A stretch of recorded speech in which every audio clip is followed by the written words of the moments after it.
Oh no, that's my homeboy. He's been Oh, here. okay. Hey guys, welcome back to the Fae Underground. I am Fae Fire, and I am here with my faithful summoner, Nimue, and we are very happy to be here tonight. We are going to be discussing episode 10 of Curse on Netflix, the final episode of season 1, so it is bittersweet. But we're very happy to be here to discuss this episode. It's very action-packed and a lot of excitement, some crazy twists at the end and some big reveals. So this is a really fun one. This is, what everything's been building towards. How are you doing tonight, Mandy? Hello, chat. Hello, everybody. Yeah, I'm doing good. And like you said, it's a little bittersweet. We've been at this for, 10 weeks now, and we are ending this series. We're going to have next week another chat, but then we're going to take some time off from this show. So I want to say thanks to everyone, and it's been fun. Thank you for constantly inviting me back. And Oh my gosh. let's holler at the chat, shall we? Yeah. What's good, everybody? Happy weekend. Hey guys, happy Friday. I see Chrissy here. I see Bev, Linda. We have your friend Alan is here. That's Cookie Monster, aka Cookie Monster. Cookie Monster. I don't even know how it started. He told me before, but I forgot. But that's what he's better known as throughout the realm, is Cookie Monster. Awesome. Well, and then Cece is here, better known throughout the realm as Mrs. Duncan the Tall. So very nice to see you all here. Thank you for being here on your Friday evening. Feel free to share this with, your friends and our friends, and invite people to come on over to the chat. This should be a really fun one to discuss. So hi, guys. Yeah. Oh, wait, and we shouted out to Bev Davis. She gets to make it this week. Hello, Bev. Yeah. Hey, Bev. We're glad you're here with us. Bev is our star player on Everything Cursed, where you can find us on Facebook, and we're chatting it up all the time. Not just about Curse, but about lots of Arthurian lore and ideas. And Bev is great because she always inserts all the Welsh kind of background and Fae and fairy information, things that I don't even know. And so I love it because it's a great gathering of the last clans of the Fae and people who are still loving Curse. So join us on the Facebook page, link in description. Yes, Everything Cursed, I got to be honest, I'm in all the Cursed groups on Facebook, and not to toot, our horn or whatever, but Everything Cursed is the best group. Like, we are constantly, we have good stuff going on. So hopefully. What's that? You're kind of biased. You're biased. I mean, definitely biased. But let's be honest. Honestly. Okay, anyways. But no, yeah, if you guys aren't in there already, come join us on Everything Cursed because it's a lot of fun. We do a lot of, right now we're doing the 30-day curse challenge. So that's been a lot of fun to post different things today. Today was Nimulot Day. So Nimue and Lancelot crossover, which is appropriate for today and doesn't really offer any spoilers up. So we've been comparing I love the dog post because I'm an avid dog lover, and we've been comparing each character to what dog breed they are, just for fun and giggles. But it's been a lot of fun, actually. And then we had to throw in some cats today with Kaze and Sister Iris, because let's be honest, she's probably a cat person. She did kill a dog, so yeah. And in the book, doesn't she turn into one? You were mentioning something like that. That's Kaze. She has like the cat. No, but I mean Sister Iris is Sister Iris is the one that killed the dog. So she's a cat person, in my opinion. I don't know. Anyways, whatever. We're rambling. Are you angel or demon, fae or man, cat or dog? Let us know. Chat, comment below. Yeah, tell us what your side is. Angel, demon, really. Does it begin with fire or with water? Or how does it end? That's what we'll discuss today. Anyways, so let's jump into it. Let's talk about Cursed. So this episode is action packed. Like we said, we get a cold open. Well, actually, I think all of these have cold opens, really. But we have the opening scene of Sister Iris, and she is heading into the armory in Grabert. She's had enough. She is she's just fed up. She's got her mission. She wants to take care of this. And time is ticking. You know, the Fae are going to head out to the ships to escape. So she knows this is her last chance to try and get Nimue. So she heads into the armory. It looks like it's probably, you know, the wee hours of the morning. And she goes in and decides to kill the guard in there and steal a bunch of weapons, and then set that guy on fire and kind of set the armory on fire.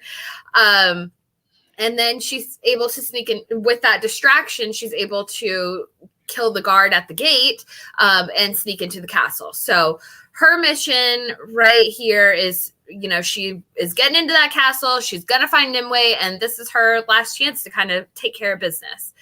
Yeah, we're getting the fast pass. Like, we've been waiting all season for it to pick up the pace now, and now we're getting that. We're getting backstories. We're getting a little bit of more crazy out of Sister Iris. All the characters are starting to turn, and they're starting to like dwell up, you know, all season. Here we are. I kind of hope I wish that they would have released some of that earlier in this season, because I felt like this was such a fast-paced episode and so much info jammed in. But they did a really good job, because it leaves us really wanting more. The setup, the everything, you know, the storylines, we're getting reveals, we're getting characters matches, you know, possible love twists. We're getting all these things and alliances. So finally, we are going full-fledged and into 10, and hopefully with the season 2. But like Sister Iris, you know, I'm not shy about my love for her. I love this character. I think the actress does amazing, and I know a lot of people love to hate her, but she really turned up the crazy. She's got it. She was yelling at her hand last episode. Now she's bringing it back around, and like, she murdered cold blood this horned Fae. And what the heck? Sister Iris is turning it on. She hit the crazy leash. Here we go. No joke. Yeah, she's not holding anything back. She's got, yeah, like we said, it's kind of her last chance to really unleash herself, because then you got to think about where's she going to go from there. I mean, the Fae are going to the ships. Nimue is going to be turning herself over to the Pendragons or to Red Paladins. And so, you know, this is her last chance to fulfill her mission. And her motivation is to be our Red Paladin at the end of the day. But also, she's been the one that's made the most progress and gotten closest to killing Nimue. So it's kind of an interesting thing. Because what is she going to do after this? You know, she wants to be a paladin, and after Nimue is gone, her chance to become a paladin is gone. So that's her plan. Nimue and Arthur, you know, meanwhile, they wake up. We're having our teddy bear Arthur. They have their sweet moment. You know, they got it on in the last episode. And yeah, this was really...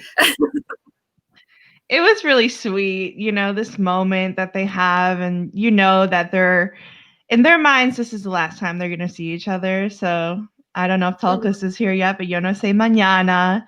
And, you know, I really am not a shipper of these two, but I did like their interaction this episode. Promise me that you will keep them safe, she says. And he listens to his queen. He keeps her and you really see Arthur bonding with more Fae, and this episode especially. It's really great to see him adapt and take on the culture and take on the role of protecting and loving the Fae as much as Nimue. Yeah, he definitely steps up this episode, you know, and whether it's from Nimue kind of putting on that female pressure on him, like, you know, I need you, you're the only person I trust to do this, et cetera, or if he's finally, you know, kind of fulfilling that honorable role that he's been striving so hard to reach. Either way, it works for him. And even I, you know, I agree. I liked their dynamic this episode. And Arthur really starts to shine. He starts to become necessary, and we see his role. So it's great. And then he also, so they go down after they hear that there's the fire. They go down to see what's going on. And the other Fae who found the fire, they assume that it's the Tusks, because in the last episode, Nimue cut the hands off of Baloof. And so now they're kind of at odds with the Tusk clan, and the Tusks have segregated themselves off into a section of the city. They're very hostile. They are completely against the arrangement between Nimue and Uther Pendragon. And so they're like, any Fae who agree with this, you know, we're basically killing them, which doesn't make any sense at all. But, you know, the Tusks are kind of warriors. They're, I don't know, they're thick-skulled, I guess. But yeah, that you see their just how they interact with each other, a lot of kind of like growling and hissing. And they made the guy who loses his hands, you know, they kind of gave him a animalistic nature more than a human nature. And you see that with the Fae. And I think that was interesting because you see some that have adapted more to man blood type and culture, and like, you know, like Nimue and the river people and the sky folk. And then you also see, you know, the Tusk, or that kind of have more animalistic stuff going on. And I thought how they did the makeup here, and it also you see how they have like the facial tattoos. The wardrobe was great. They kind of insulated like a rocky, hard, I mean, like a slate tone, I feel, with them. Because I noticed, you know, in the costuming, you're getting the different Fae clans having different color representations. So definitely. Well, I want to shout out real quick because Bridge 4 came in, and Casey came. Hi, Danny G, and Amanda Duncan, Fearless Mermaid. I think those are a few new people that joined. And anyone else, if I didn't say hi. Kev just posted a video, Bridge 4. If you guys, I'm sure most of you guys know him, but he posted a great video yesterday about Jon Snow's parentage, which is an endless conversation, but he had some good points, so go check that out. I love all of Bridge 4's videos. Like, I've been a fan for years, and, you know, meeting him in person was even more great. But anyway, back to Curse. Yeah. So so we have this scene. Basically, Arthur offers to go over and well, Nimue initially, she says, you know, I'll go talk to them, that kind of thing. And Arthur's like, hey, you know, you're the queen. Like, you can delegate these things to people to handle and take care of. So let me go take care of it. You have other things to worry about. So Arthur goes down there and he goes to discuss. And yeah, they're it's kind of funny because the Roth, the Tusk leader, he's the Blackfish. You know, the Blackfish, Brendan Tully. He's speaking in their native tongue, and you know, just in a very standoffish, like rude manner, because he speaks English, but it's not, you know, the greatest. But Arthur's like, you know, tell him to stop speaking that language, tell him to talk to me like a real man, kind of thing. Which I loved that, because he steps up, and that's what the Tusks kind of needed. That's how they needed to be. That's how they needed to. We got you. Okay. Anyways, yeah. No. But with Arthur, though, you know that I'm gonna disagree with you, because it's so telenovela. It's so dramatic, and it's ridiculous. I hated this scene. It's just, not gonna lie about it. It was just rolling my eyes, and I'm like, Arthur, please, like, really? Because what if, I was just like, accidentally slip, knock off his hands. Jamie Lannister like, moment. I don't know what it was going on. I wasn't for this scene. It's interesting because there is a lot of hand cutting off throughout this entire season. And that is like a theme in Arthurian lore, but it's definitely strong. Like Nimue cut off Boar's hands back in like episode 2. She cut off Baluf's hands in the last episode. And then in this episode, well, we'll get to that, but she cuts off someone else's hands as well. And then Arthur offers for his hands to be cut off, but they, decline that. So it is kind of an interesting theme. I don't know exactly what it represents, but hey, whatever. Maybe someone's going to lose a hand, and that may be a story, because in some Arthurian lore, they cut off hands pretty often. So and in the Bible a lot too, and just like a lot of old times, it was a sacrifice, or if you were to steal or to do anything like that. But I would think it would be a little bit more symbolic here, perhaps, just the greatest sacrifice, either a hand or a tongue. Yeah, maybe it's foreshadowing to next season.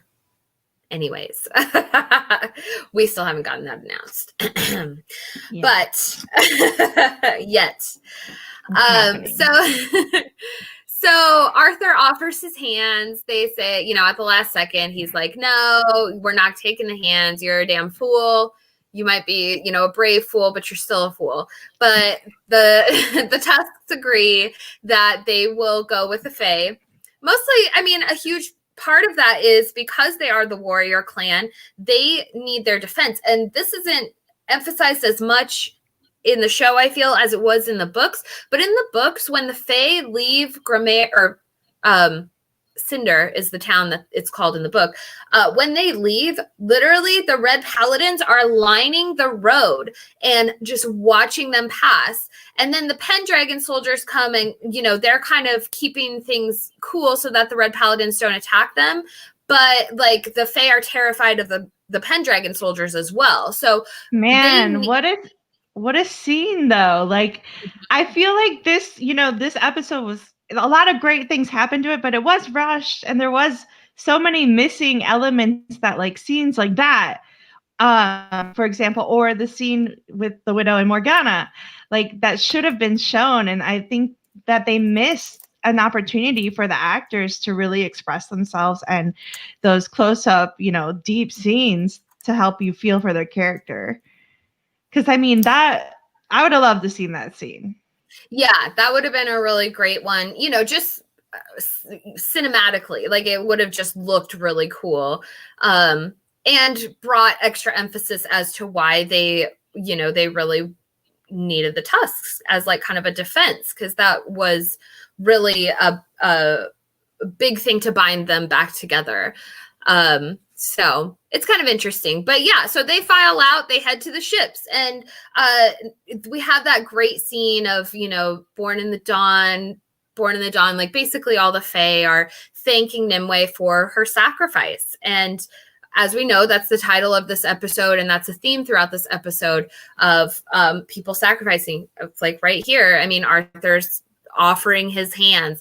The Fae, I found it like those Fae that Iris killed, they're sacrificing themselves as well, even though maybe not intentionally, but there's a lot of sacrifice going on in this episode. So the Fae, basically, they are heading to the ships, and once they get over there, they will send word back to Nimue, and then she'll turn herself over to the Pendragon. So I keep saying Pendragons. King Uther Pendragon is the only one left. The royal we. The royal we.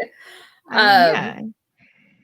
And one other thing and he's not even a Pendragon. I guess you could say Cumber might be a Pendragon.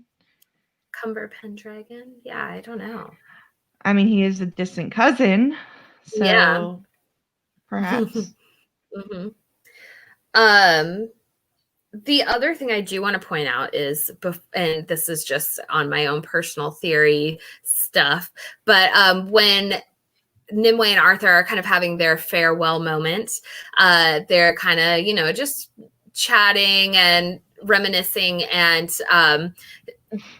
Arthur says, "Oh, when I first saw you, you took my breath away," and he starts to sing that song that he sang when they first met. And there's two parts to that song. It's "Hi Lolly Low, my fair summer lady," and then "Hi Lolly Low, my fair winter lady."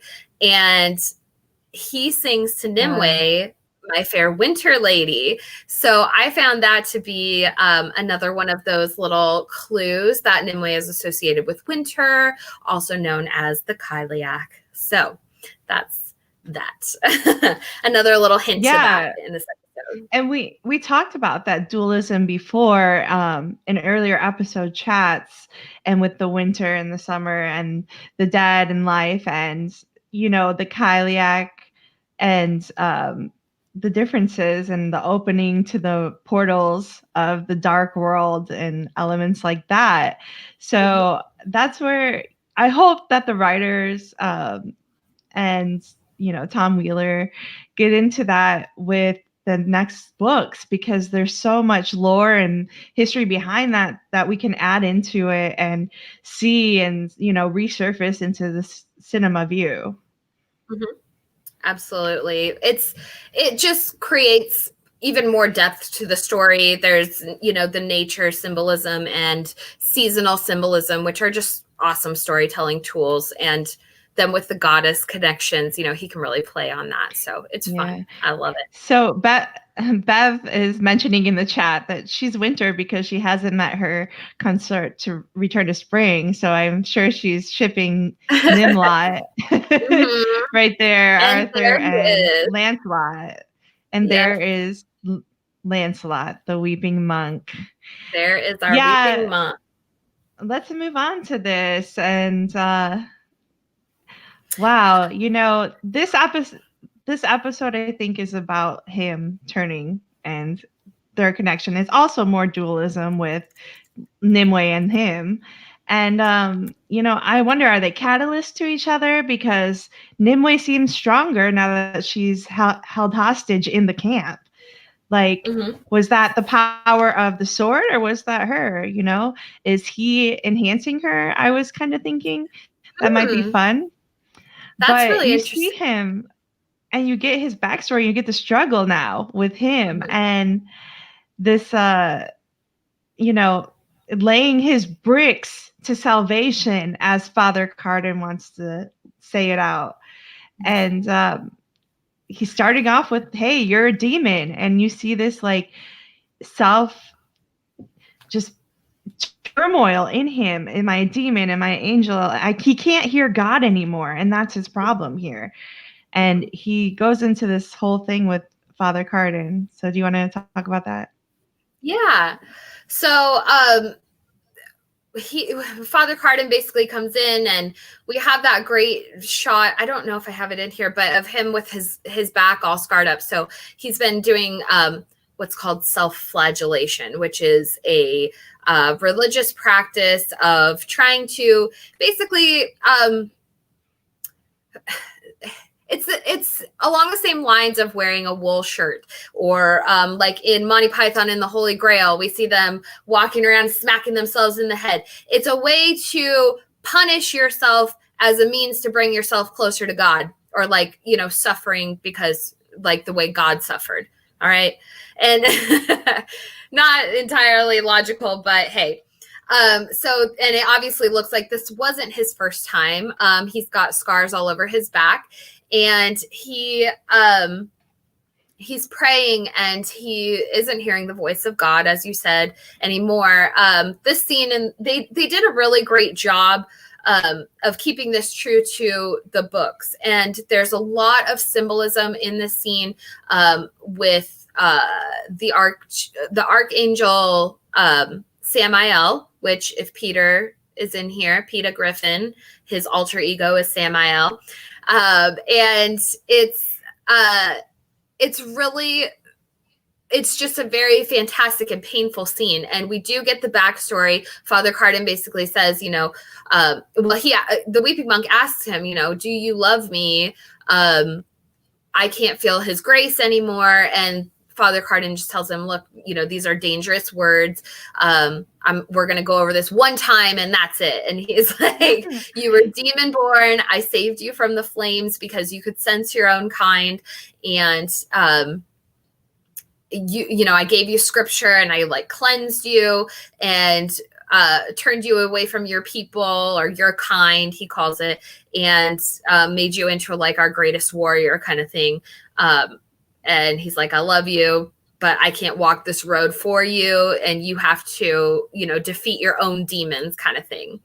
So he's almost kind of tempting him. I mean, it's like a test of God. You have to like have your own strong will and faith and that kind of thing. And his is being questioned right now because of his encounters with Gawain, the fact that Gawain is dying, the fact that Gawain begged him to come and defend the Fae and be their warrior, his people, the people that, would accept him and where he belongs.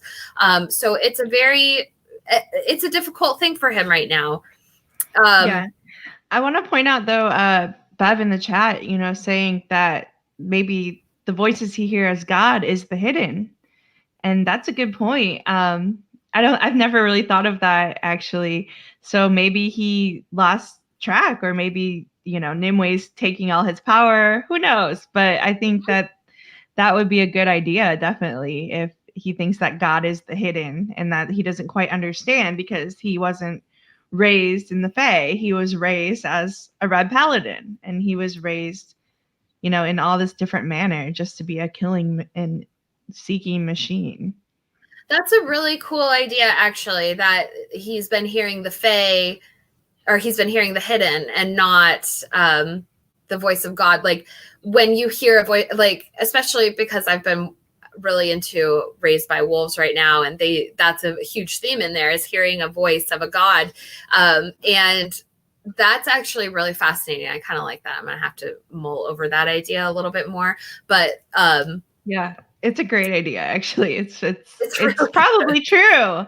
It's probably true. It makes the most sense to me.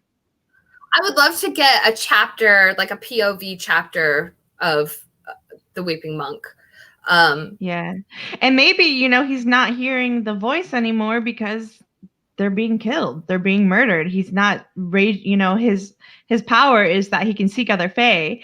And that's, why he was kept alive, because he can sense other Fae. So he's not sensing them. And that's a problem. And he's realizing it's him, with him, some more self-flagellation, but in another context. It's kind of similar, metaphor for what's going on with him. Yeah. He's killing out his Fae, and he's killing out the voices in his head.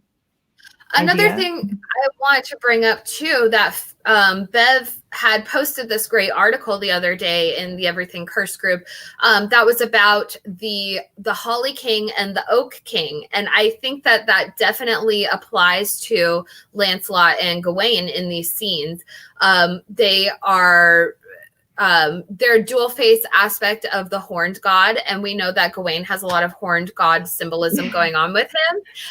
They kind of battle. It's almost we're going there. We're going there. We're going there. It's kind of like the Kaliak and Brigid, where they're fighting over the nature cycles and the seasons. So the Holly King rules over the winter. So that would be Lancelot's character. And the Oak King would be Gawain, who rules over the summer, because we find him to be our Green Knight and our horned god representation. So anyways, there's you want to go into the Green Knight scene since we're bringing it up now? Let's just skip ahead to that. Yeah. We're going to jump ahead. And I've got some pictures from that one too. So chat, show of hands, or, tell me yes or no. Do you think the Green Knight will be rising again? Let us know. Yeah. I mean, I'm definitely all about it. I think it's going to happen. You know, it's in the lore, it's here. And we get Nimue, you know, she demands to see Gawain. And they throw him to her, but he's Here's the dead. bag of shit you ordered.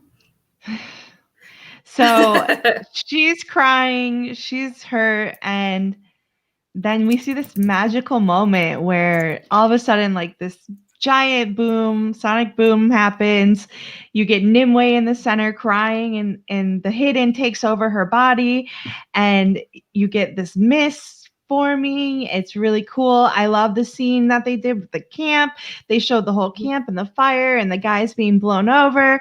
I loved how they set it up, the whole props, the whole set design. For me, I love this scene. And then Gawain, all of a sudden, all this grass and life, as he absorbs into the ground, he becomes, you know, things start blooming around him and taking his life energy. And you see this magic and power finally coming out of Nimue the way we want it to come. And I wonder, like, is it the sword that's catalyzing her? Is it she's finally owning up to her inner self with this power and this kind of, you know, knockout, like really listening to her feelings? And I'm excited to see finally where this power is going to go, because we've been building up for it all season. Yeah, it's interesting because you know, we've seen Dead Fae before. We've seen Nimue try to practice her power like over the dead. And even when we saw Lenore back in like episode 2 when she died and she had the vines on her face, and even Merlin, although he didn't have his power at that point in time, like even he, you know, kind of said a prayer for her, and she was just a dead body. So the grass and the little plants and things that grow over Gawain, that is really interesting. It's very different, and I think it will be a way that he can, you know, can come back to life. The Green Knight is so associated with green and life and all of this, and with him dying, I think that that's like our catalyst for, you know, winter is coming kind of thing. And things are going to get hard. The story's going to get a lot harder. And then hopefully once the war is over and all that kind of thing, we're going to have our Green Knight will come back to life. I don't know what that's going to mean for our Holly King, our Lancelot, but that's a story for another time. So for next season or somewhere in between, soon after that. we can have a Green Knight discussion later on. I definitely want to have a Green Knight discussion. I do plan on even doing a video about, you know, is he going to come back to life? And probably doing that closer to Christmas time, because it's like there's a lot of background info, and we'll try to post some stuff this week about it in the Everything Cursed. Mm-hmm. Yeah, there's so much that we could deep dive about Gawain and Lancelot, and there's even more we're going to talk about a little bit more, because I've got another cool thing for Bev, but we're going to save that for a little bit later. So at the let's jump back over to Grimaire. Merlin's at Grimaire. He is sick. He and Nimue, you know, they kind of have a chat, and he's like, well, if I go and turn myself into Uther, that might lessen, you know, his anger and his wrath when you go over there. So why don't you just let me go turn myself in, and then if he gets crazy, then I'll do my best to send word to you. And so that's what they do. And Merlin goes over there, and I'm trying to find a picture, but of course I only have cool pictures of Merlin's blue eyeballs right now. So, but once he gets over to Uther's camp, Uther we'll pull this one up here. So he, you know, he's like, everything's going great between Merlin and Uther. They're chatting. He's like, I'm proud of you. We have that moment where he's like, I'm proud of you. Once he finds out that Uther's mother is dead, and that Uther's been making moves all on his own and doing all these things on his own, then Merlin's like, wow, good job, And I think that Uther definitely gets like a fatherly, like a paternal feeling from Merlin when he shows his approval that way.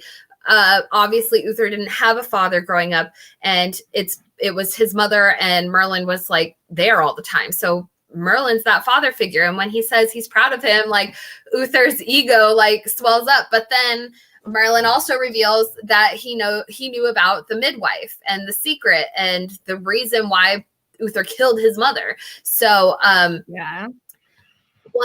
Once Uther realizes that Merlin knows that secret, he's like, well, I can't exactly just let you walk around knowing that. So he's like, you need your rest. And this is the second, or well, I guess these would be the second and third strikes, the impaling, I don't know, that that Merlin gets. So yeah, I don't know how that could happen to someone and they're not dead, because like literally the spear goes right through him. They drove those right through him, like right through his body and guts. I mean, I thought that Merlin was dead. I mean, obviously we know he's not going to be dead, but if for a moment you thought maybe he is. Yeah. I mean, I don't know how you're gonna. That's like the new season of Vikings with Bjorn walking back out. Like, what the hell? Like, you can't just get a freaking sword driven through you that hard and then just survive that. Because that was 2 swords driven through him. Plus, he's impaled by a poisoned arrow that he's still, like, pretending to not be sick from. Because even Nimue called him out. She's like, There were 3 jabs into him. There were 3 guards there. And one, like, a spike, a sword, and, like, a knife.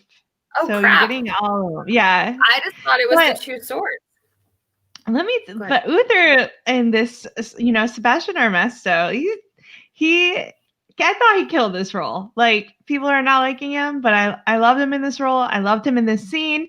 And you get that moment, like you said, excuse me, like the father figure kind of approval. And it's all he's been wanting. It's all he's been doing. He's been trying to prove how he's the man and he's the king and he can do all these things. And it's my time and I don't need my mom, et cetera, et cetera. And here he is. He's manned up. He's manned up enough to kill his own mother, manned up enough to kill a guy he considers his father, who has always been, constantly seeking approval from. Murders them. Mm-hmm.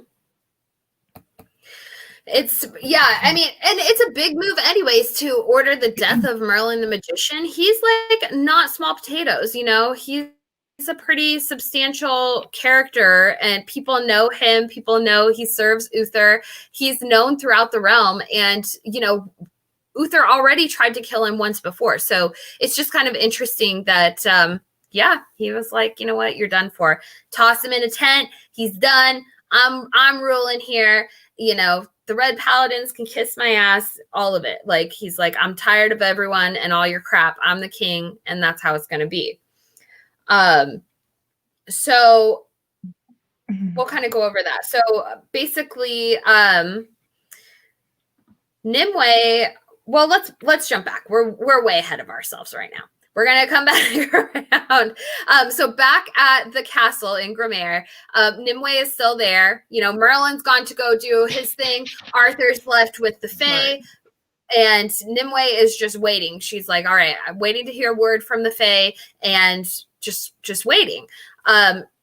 So while she's waiting, Morgana is there at the castle and Morgana's kind of sneaking around doing her thing, and she was going to go in and talk with Nimue in her chamber. She goes in there and lo and behold, the widow pops out and we saw in the last couple episodes, Morgana's been seeing things that she doesn't normally see. She saw the widow in the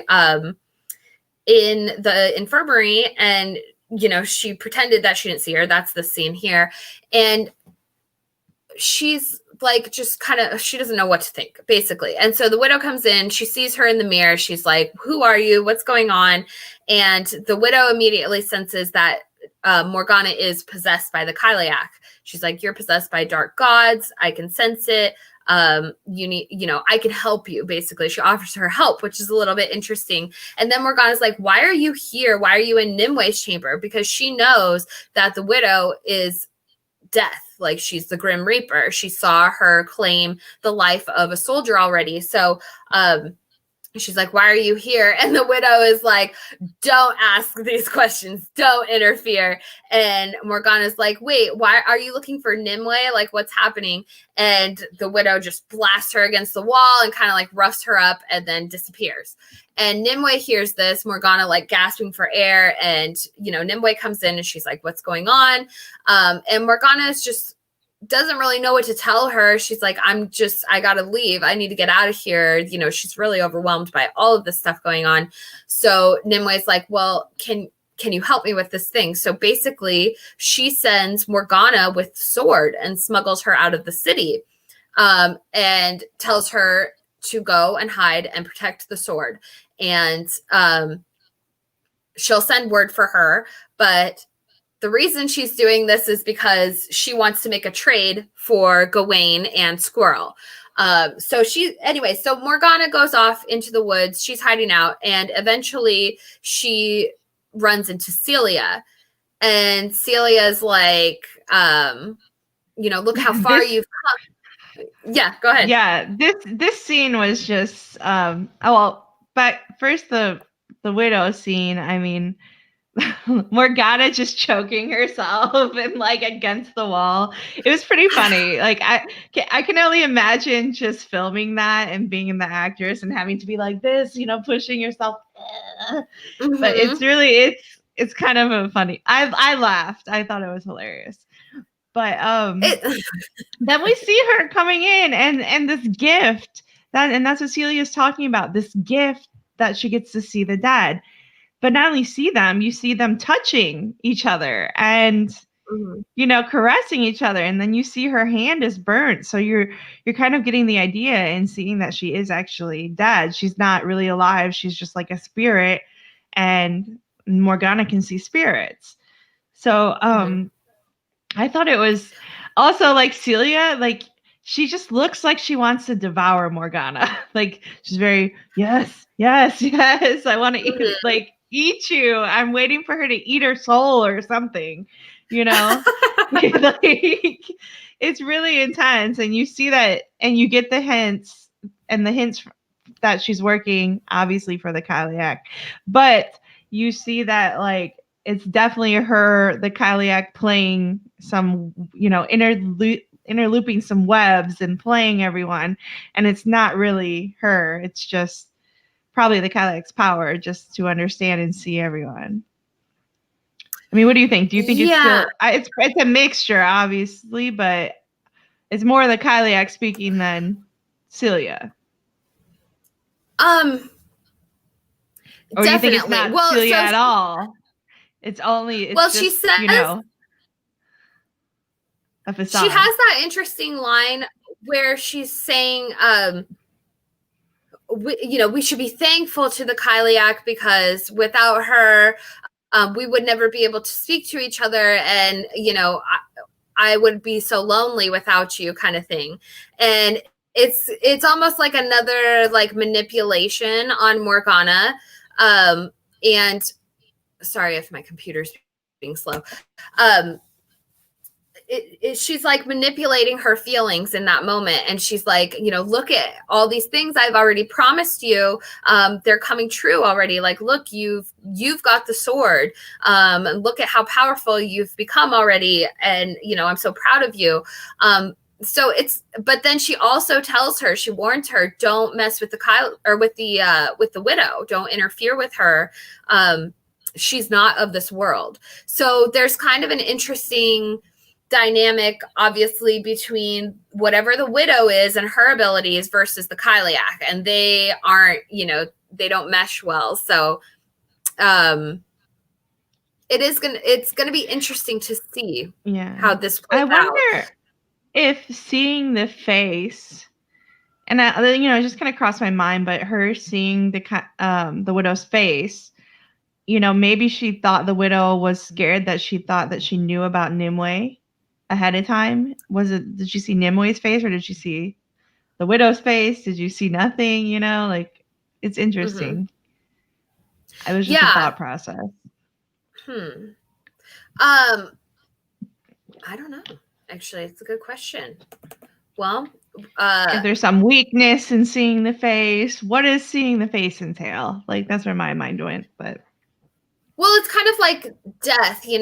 Death is always shrouded, or the Grim Reaper. You can never see their face. I wonder if I don't know. Maybe it's just a secretive aspect to themselves, or just a magical. I don't know. That's a good question. Yeah, we have a few new people in the chat. I want to say hi to Jake Cruz, of course, and he had a question about the Fae royalty. In Cursed, we saw in the beginning that Nimue being not Nimue, but Nimue's mother being promised to her husband, and her, moving upscale to gain the priesthood and the royalty kind of aspects, but I don't think it's really discussed royalty. Maybe Lancelot is, when we don't get much backstory other than this episode really for Lancelot, and it's just a lot of clues into season 2. So it would be nice to hear his backstory in that developing part. And also we have a new name that I'm not sure about, but Classic Rock Cafe mentioning Iris is possessed too. Yeah. And Iris, I feel like she is possessed because of the last episode, with the hand, yelling at the hand, do it. I had thought she was maybe possessed, but we're not sure. I think that it's a good idea, though. It's hard to say. I think that there's a couple options with Iris. Is she hearing the hidden too? Maybe she thinks she's possessed and she's Fae, because that's also a background story that people are giving out, that Iris is really Fae, and it would be a nice twist. Well, and another idea too is what's going to happen with Iris next season. If she's now, we're going to kind of just jump all over the place with this. Now that she's a Trinity guard, what's going to happen with her next season? Probably, between her and Abbot Wicklow, they're going to be after Lancelot. But if you consider that Iris, her story is kind of parallel to Lancelot. If she's Fae, then her story is very much a parallel to his, and it could play out that way, or they could be, setting us up for that. And then, Iris seeing, realizing the truth about herself. So it's interesting how it could happen, how it could play out. Her ego is being fat and gets bigger and bigger. And it will be interesting as well to see next season, once she has this power, because in the end, she's called an angel. In a moment of darkness, God sends us light and an angel, and it's Sister Iris. So was Lancelot, though. He's the avenging angel in God's pitched battle against darkness, is what Father Angel, Carden demons, cat or dog. Which one are you? Yeah, it's really interesting and also another thing to even consider is how we've talked about who gave the widow Nimue's name, and I personally do believe that it was Iris. And if we also consider if she is Fae, and then she was doing all that kind of blood magic type stuff where she's burning herself and all that crazy nonsense, that she might have even been more effective in her efforts, like unwittingly, of course. She's not intentionally doing like witchcraft or anything, or like fey magic or magic in general. But what if she unwittingly did it? And I don't know. That's just an idea. That's just me off on my tangents. Hey, desperate people go to desperate measures, and she was very desperate. So, you know, I mean, that whole scene was really wild anyways. What her intentions were, and just that showed us her level of dedication and where she's at mentally, which is not a good place. 100%.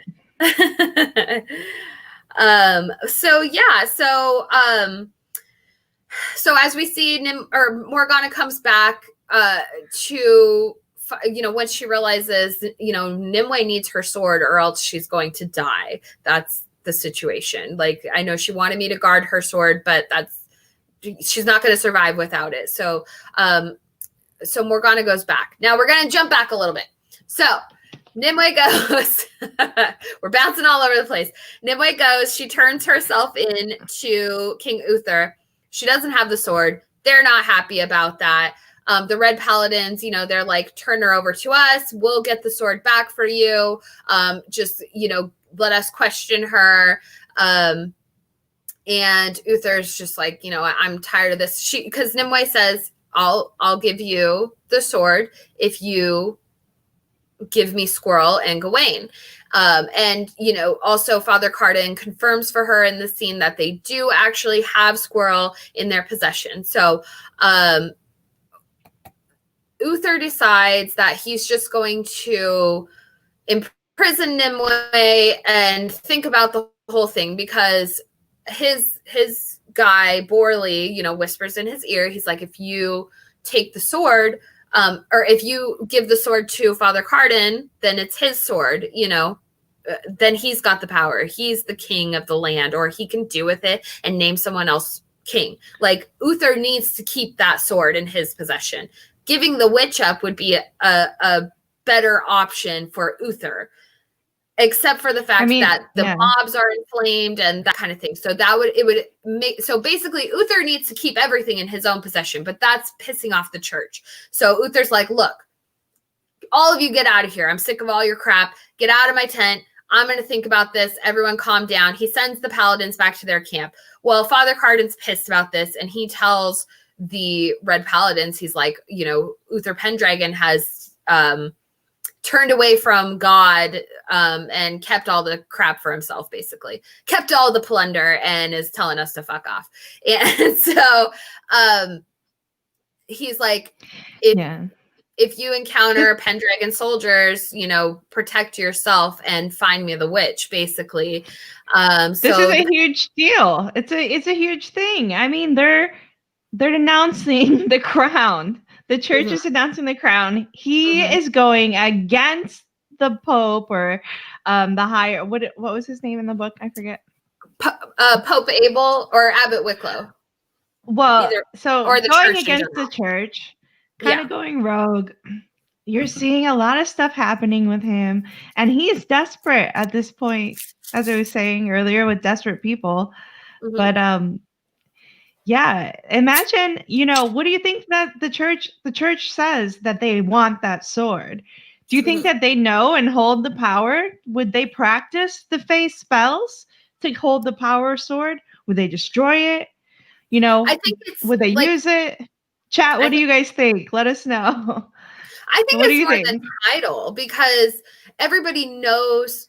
Well, they call and Merlin even says, he says, I wrote the words. So whosoever wields this sword should be the one true king. So, and now, they fear all the other kings trying to come and claim it. So I think this sword maybe that was Merlin just being tricky, because that's what Merlin's known for, being a trickster. So that's maybe he knew how to manipulate man, and it's his giant altar agenda. Who knows? That's a good maybe we should really be analyzing like the wording of this prophecy or whatever that goes along with it. And of course, I'm sure there's, tons more to it. We know that Merlin loves his prophecies and decoding them and his omens and that kind of thing. So I'm sure there's more to it than just whosoever wields this sword, Three-faced babies. Yeah, there's more to it, I think. So, but the church, I think, would use that to their own ends and use it to crown someone of their choosing and use that as a way, obviously if they have the sword and have that authority and have more backing, if they have the sword, they have the Trinity Guard, they're going to have more and more power from Rome behind them. And that's why Merlin realizes, we need to just get rid of the sword in general. So, yeah, it's a double-edged sword that they're walking on, I guess you might say. But yeah, forging alliances and bonds. I mean, you see Father Carden, denouncing the crown and joining with Uther Pendragon. So, or not Uther Pendragon. I mean, sorry, Cumber the Ice King. Like you see the alliance between those two, and Idas comes, his daughter, in representation, and you get a little bit of dialogue from her character as well into this other thing. They make a deal basically to attack the Fae. So the Fae are heading down to the ships. They already sent word back to Nimue. They're like, oh, the ships are here. Everything's cool. We're going to start loading up. Everything's good. They are loading onto those ships, I mean, for the better part of the day. Like, this is going on all day before they're attacked. So, led by Dagmar, which is one of Cumber's daughters, they attack the Fae down on the beach. And, we have this crazy battle scene that ensues. And that's the deal that's made with the paladins. So it's like I've been saying, it's the battle of the five armies. There's chaos ensuing right now between the Vikings partnering with the paladins and the other Vikings who are against everyone. And then we've got the, Pendragon soldiers and then the Fae. I mean, this is the battle of the five armies. There's a lot going on right here. And it's all the shit's hitting the fan, especially right when, Nimue kind of has that power, that magical output when she's trying to heal Gawain. It's like this explosion goes off. The Red Paladins start invading the Pendragon camp. Everybody's looking for Nimue. They want to take Nimue to Father Carden and just like deal with it and get it all done and over with. That's what the Red Paladins mission is right there. So they do get a hold of her. They take her and they drop her, in front of Carden. And he's planning to kill her and just get it all, send her back to hell and get it all done and over with. And before him, I hope this picture pops up, but it's, we have that magical scene of Morgana kind of popping up in front of him, and she turns around, she gives Nimue her sword, and like she's shrouded. Nimue doesn't even realize that it's Morgana. She's got the whole get up on and she just holds out the sword, hands it to Nimue. She turns around and Father Carden is like, what are you? What is this magic? And she does that badass shit where she's like, I'm the widow. And she just vanishes off. So that was really epic. I wish that they would have shown, some sort of transformation or some cool CGI effect of Morgana becoming the widow and maybe like her face going from Morgana to the widow's natural face, like the skull and bone type thing, and then like fading from old to young again. And once she like received the power, I mean, you could have gone a million different ways with that shot, and it was just they just did it in illustration, and it wasn't the illustration though. It was cool because you see like Morgana's mouth open, and then all of a sudden the sword shoots through it. It was nice, but like, come on, I wish we would have had that scene. That scene was very intense, and you're like, what's going on? Why is she like this? Why is Morgana now the widow? I don't understand. And it's kind of, a lot of plot holes, but hopefully we'll get it in season 2. It's probably going to be the storyline along with Morgana's training. from Merlin. Definitely. It was a little bit of a confusing transition to becoming the widow. I remember while I was watching it the first time, and we got that cool animation in between, but I was like, what just happened? Did Morgana just become the widow? Like, what's happening? Because none of this stuff happens in the book. The Kyliak, the widow is there in the book, but Morgana doesn't take her over or anything. That might happen in the future in the books, but it definitely doesn't happen right here in this scene. So it's all kind of interesting. And it leaves a lot of questions about, the widow and Morgana and like what her powers are that she's going to obtain and that kind of thing. And if you guys have questions or comments about it, I am working on a video for the widow that I'm going to get out to you guys next week, probably in the next few days. But I'm still kind of perfecting the essay. So if you guys have questions or anything like that you want answered, definitely leave it in the comments or in the chat, and I will make sure to include it in the video. It's never perfected. Anytime you do anything, the artists, the turmoil, angel demons. Like when you're cutting your Barbie's hair and then before you know it, she's bald. What do I say? I don't know. Don't listen to me. I'm just rambling nonsense. So Nimue, she cuts off Carden's hands and head. And that's how that goes. After Morgana disappears, I'm the widow, hands her sword. Nimue's like, Father Carden's useless. And then Nimue just swings the sword, cuts off his head and hands. And again, the hands, kind of an interesting thing to include. That was also in the book. I don't know why. There was a lot of cool stuff that actually in this scene that they didn't include that was in the book. Nimue taps into the hidden a lot more. She has like all these rats come running out. She has like flies coming out and like her like going crazy. And like one of the cool things was when she was in with Gawain and she does that magical spell or output, they talk about all the fog rolls forth from her mouth. Like she leans back on her knees and it all just pours forth from her. And I just thought that sounded like such a cool scene, but they didn't really do all that. But they kind of like she was on her knees like that in the scene, but they didn't include a lot of the magical things of her tapping into the hidden and using that to her advantage. They could have done that a little bit more than just kind of that little explosion. But we did get a lot of magic from Morgana, so I can't complain. I love Morgana. Well, not a lot, but some. Her just showing up with the sword. I don't know. I wish it was just magic when I just show up somewhere. Like, hey, it's magic. It is magic when you just show up somewhere. I guess it's magic anytime someone shows up and brings a gift, and it just so happens to be the sword of power, everything I need in the moment. But can't complain. So let's talk about these little sweethearts for a few minutes, and then we'll come back around to kind of that final exciting stuff. So we MVP. know that Squirrel was in.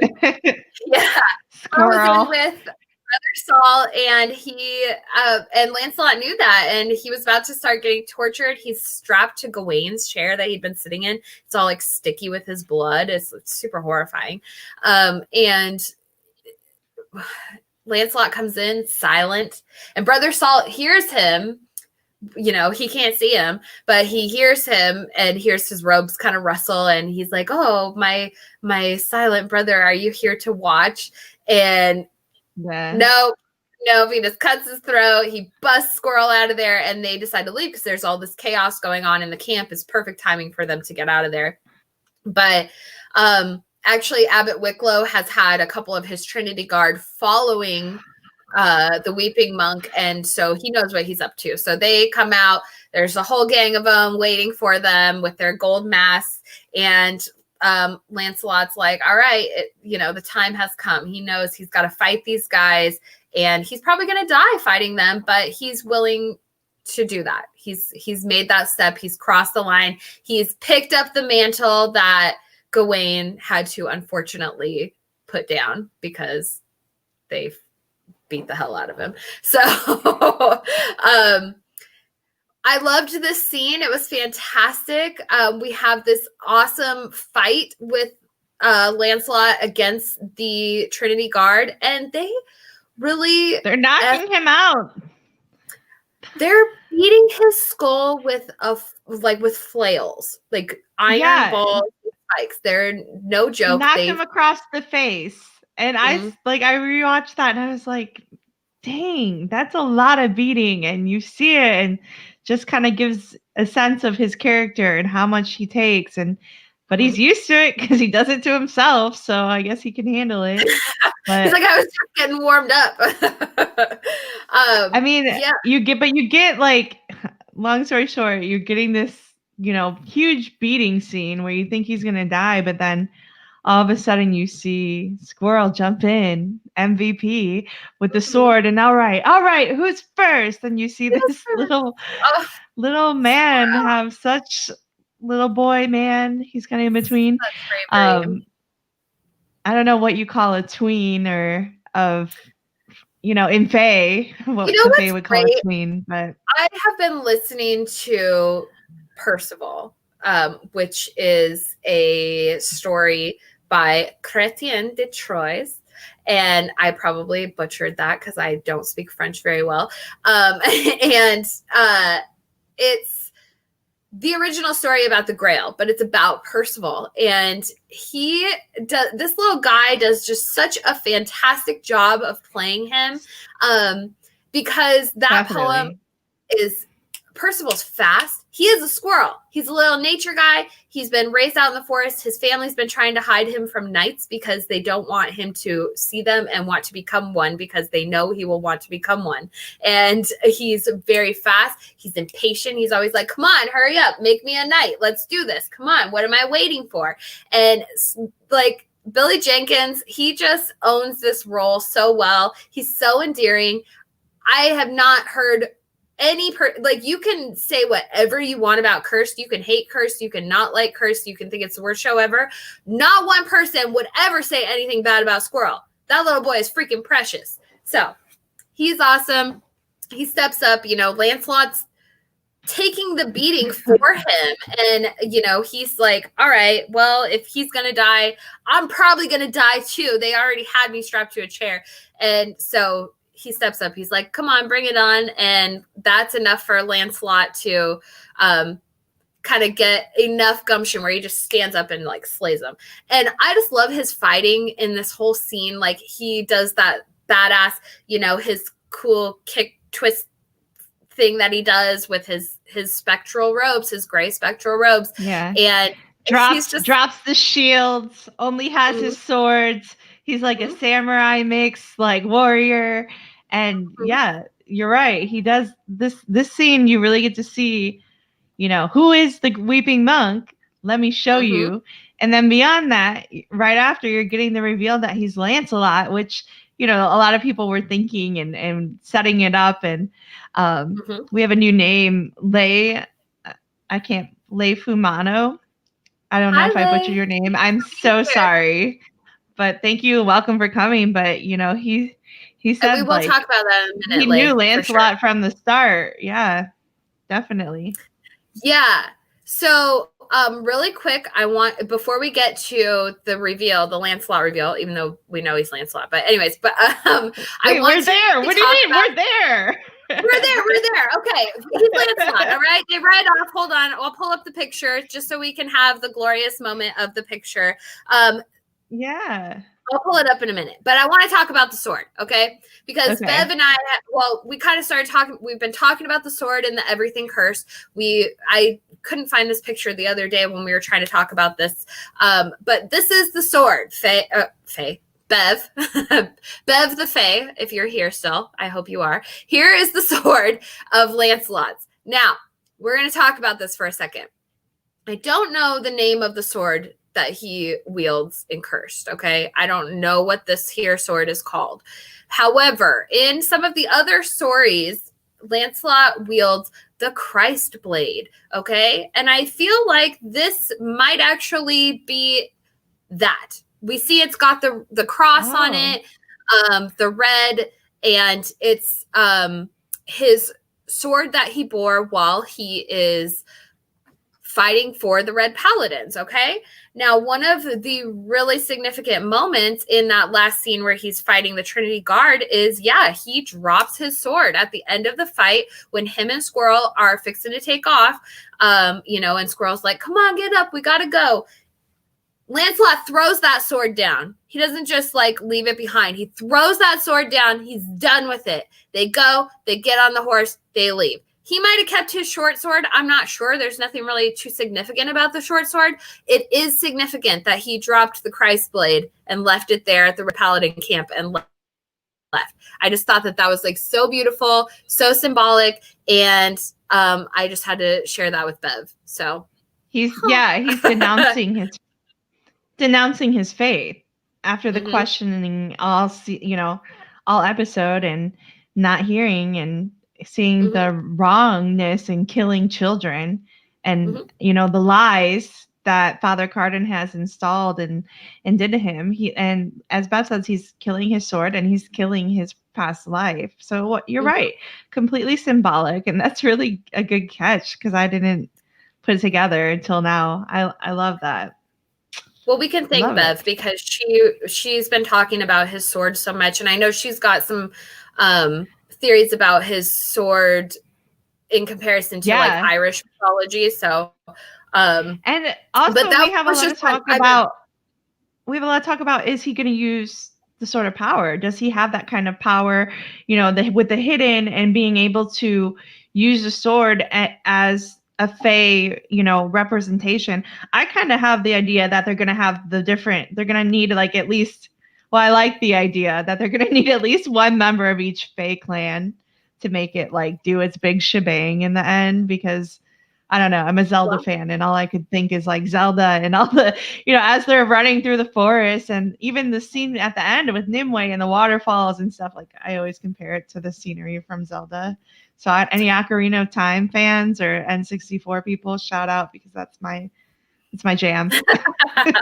No, that's a great point. And also, that again may create room, because I do suspect that if Lancelot and Nimue are going to work together, I feel like Nimue is going to become the sorceress, the dark sorceress that we know and want to see from her. But she can't always be fighting, she can't always be the warrior as well. She's going to need that person. And I think that Lancelot will be a good option to be, her fighting Fae, that fighting half, while she's focused on the magic. Or a lover. The magic between them two, and Nimlot. Yeah, Hashtag exactly. Nimlot. Yeah, Winter King and the Kyliak Queen. No, who knows? But yeah, so I think that does create good opportunity for him to be able to use the sword in the future. He's going to need a sword, So, and we got to wonder where Squirrel and Lancelot are headed. They're just headed out. They're just on the road. So, we've got to wonder what this scene adventures. Is the picture alone. I mean, this scene was fabulous. Fabulous. Yeah. It was one of the best ways to end the whole season. I really love this scene. Yeah. Me too. It was, they stayed completely true to the book. I love they saved that reveal till the very end. He's Lancelot. When I was reading the book, well, first of all, actually in the book, they do reveal that he's Lancelot a lot earlier. It's actually in the scene where he's doing the flagellation, which takes place a lot earlier in the book. And he calls... But that's internally? Or no, is Father Carden... Father Carden actually acknowledges him and calls him my dear Lancelot. Oh. So, yeah, kind of interesting. But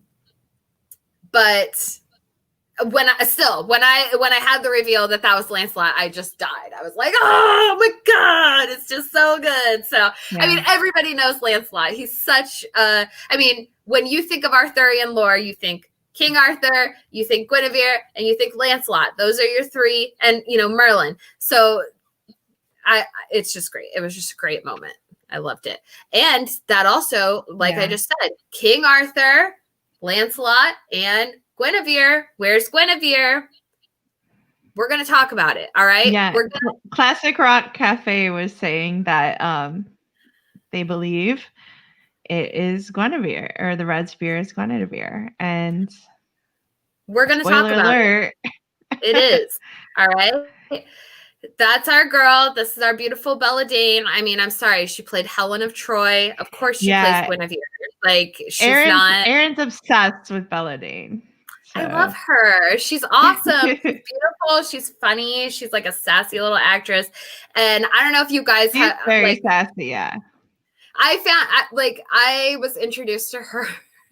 There was this British I love British comedies. Okay, I'm weird. And well, I mean, I guess I'm not weird. That's not weird. That's not weird at all. Yeah, but normal. There's this show that was called Plebes that was on, and it used to be on Hulu. They took it off, and there's a couple episodes on YouTube, but it's really silly. It's really funny, and she was in it, and I loved her. And she has this silly French accent, and I modeled one of my accents after it for a video I did on my other YouTube channel that I have that I don't want you guys to go watch because it's ridiculous. but yeah, so I love her. I just think she's freaking awesome and badass. And I loved her character that she has. I love the red spear. She's badass. Yeah. And so a couple things I want to talk about. In the book, the red spear, her brother is Doff. Okay, Doff was Pym's boyfriend that died, unfortunately. So when Nimue tried to save Doff's life, and unfortunately she could not, she earned a debt. Okay, she earned a debt from the Red Spear. So she also allowed all their prisoners to go free. She was like, we don't need your prisoners in Grimaire, just let them go. And so that was another way she earned the friendship and the thanks of the Red Spear. So when the Fae are attacked on the beach by Cumber's daughter, Dagmar. The Red Spear's just there to fight Dagmar. She doesn't care about the Fae. Like, she's just there to mess stuff up. And I wanted to say FSH up. Anyways, I have to watch my mouth so hard on here for you guys. We don't say that word.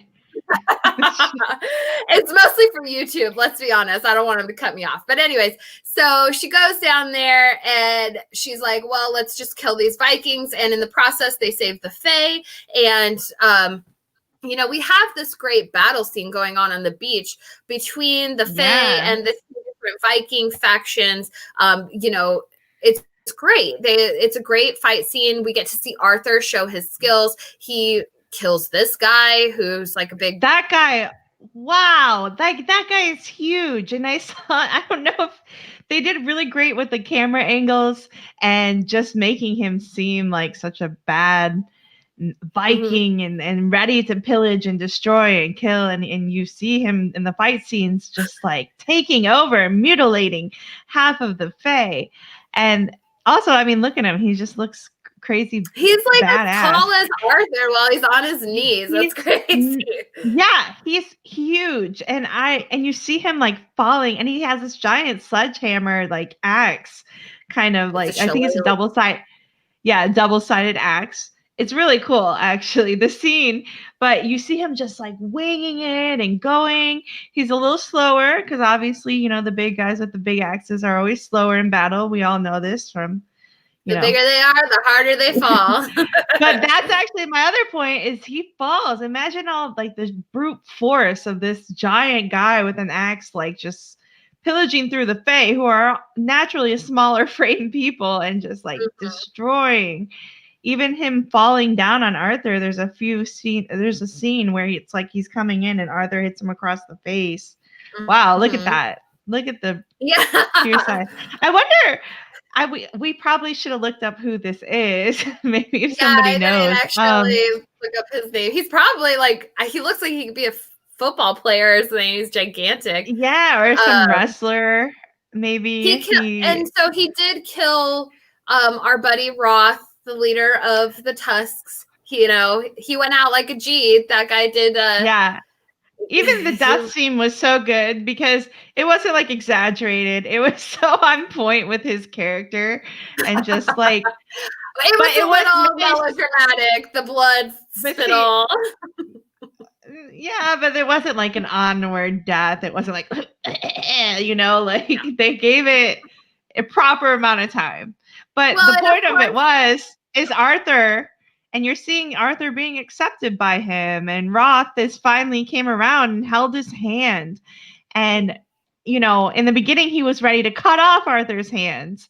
So another kind of flip and twist. But now we see them just, getting that moment and him really connecting with the Fae, leading them, wanting to give them the freedom and the hope and be there for the Fae as a member and, acceptance by the Fae. Because in the beginning of the season, Arthur was not accepted by the Fae at all. This man blood, and they're mean to me, and he's complaining to Nimue, and now he's leading them, and not just leading them, but leading them brother and brother between Gawain and Roth, and you see these connections throughout with them. So he's really stepped up and not just gaining the King Arthur who we think and know, but he's like, just like Arthur in legend, starts from nothing and then builds, and he kind of like gains everybody at his table, earns respect. So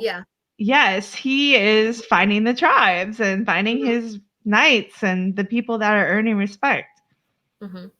Yeah, it was really touching because you could even see when Roth was killed, Arthur was like, no, like he was not happy. I mean, nobody's happy when someone's killed, but he was really like hurt and upset. Like he rushed over to him, and we see that side of Arthur the teddy bear, we like to say, like back a couple episodes where he was like helping Squirrel when they were stuck in the at the grain mill. So I mean, he has that compassionate side, that kingly touch, and he's honorable. The honor is a big thing for him. So of course we're going to see that. Like a concerned individual. Like he has a very concerned and caring side to him.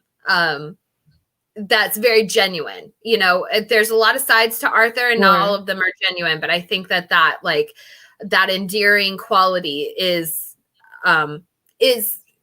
definitely something special about him. So yeah. So, and then of course, out there on the beach, we do have our moment of the Red Spear. She's fighting Dagmar. They're fighting on the beach, and Dagmar's about to go in for the kill. And who saves the day but Arthur? He miraculously knew what Viking was which to shoot, so that was really lucky for the Red Spear. But they see each other. They have this moment where you can see there's definitely something in that moment. They take a moment. They're like, hey, thanks for saving my life. Like our eyes met across the room. We saw each other. Our eyes met across the fight, the battle. Across the field of corpses. with the blood, sweat, and tears. When we saw each other at that moment, we knew. It was love at first sight through the blear of blood in our eyes. I don't know. But then I love it with this character because, the strong female lead character pulling out, she's quick to be like, I am the Red Spear and I'm this and that. And she goes into her, introduction, which was really cool. But still, even though with all the strong female lead, we're getting the old school and a hero comes along. Like, here's my prince. He came to save me. Even from her character here, And it's the traditional way that we know the storyline. Like, here I am to save Guinevere. Yeah, and you know, So, Gwyn isn't always she's not always a damsel type character. She is quite often, but she's, I would say, equally as often a very strong and empowered female. Usually she's got a lot more of that like political like cunning versus actual physical strength, but in a few stories she does have that physical strength. Even in a couple of movies like the old King Arthur from 2004, she's an archer, she's a druid, she lives amongst the woads and, you know, paints her skin blue. So we have seen a few examples of her being a badass. I love it. I like badass Guinevere more than damsel Guinevere. Like, Guinevere in Mists of Avalon is just like, I hate her so freaking much.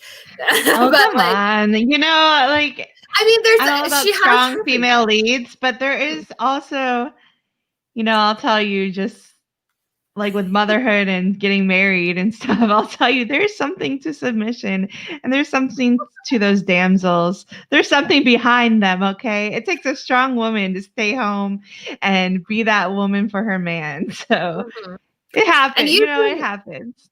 You can utilize both aspects, dual aspects of the goddess, all right? Let's just say women in general, no matter what you do, no matter where you are, you're strong. And remember that. Love yourself and then love the world.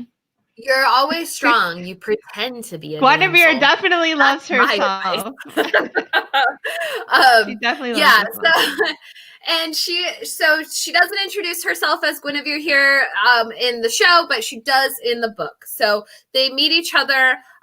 Actually, in the book, she's wearing a giant dragon helm, and she takes it off, and she's got red curls, which is very another scene that they should have added, because I know who doesn't love that slow intro with like some love? I don't know. Well, no, that's actually a really good point, because in the book we don't get any of the backstory with the Red Spear. We don't know anything about her. I think we hear about her once or twice as just like a Viking raider or whatever, but we don't have any interactions with her. The only interaction with like her faction is that with Doff when they're in the basement, and Pym's not in their crew or anything like that. So when the Red Spear comes and saves the Fae, that's the first time we see her at all. So she's just wearing this cool badass dragon helmet. She's like a badass warrior. Her people come in and save the day. Arthur goes up and he's like, wow, thanks for saving us. She takes her helmet off, and it's a girl. It's a girl, and her hair's all red and long and flowing. And she's like, hi, I'm Guinevere.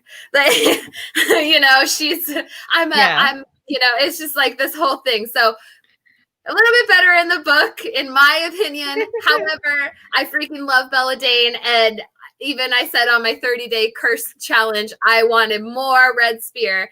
And it's funny because I will also give you guys my ditzy moment. I totally thought she was named the Red Spear because of her red hair, because she's Guinevere. But then, of course, you consider the Red Spear because she's like a badass killer. So, and she wields a spear. So anyways, maybe a little bit all of the above. Option C. I always love that. Always all of the above. So anyways, all right. So we're gonna bring this home with our big scene. So we've got all right. the real action, the real meat and potatoes. So Nimue, the moment you've been waiting for. Yeah.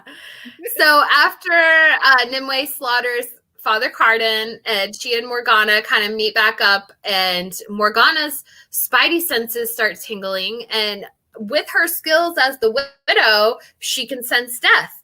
She senses that Merlin is dying nearby. He's in one of the tents nearby. So they find him, they grab him up. And I love this scene when they find him dying there, because I don't know if you guys noticed, but it's very parallel to the scene of Arthur's father when he was dying. They're both just laying on the floor, stabbed through the guts. And laying on like a sack of whatever that's in the corner. So I did find some parallels there, which I thought was really great.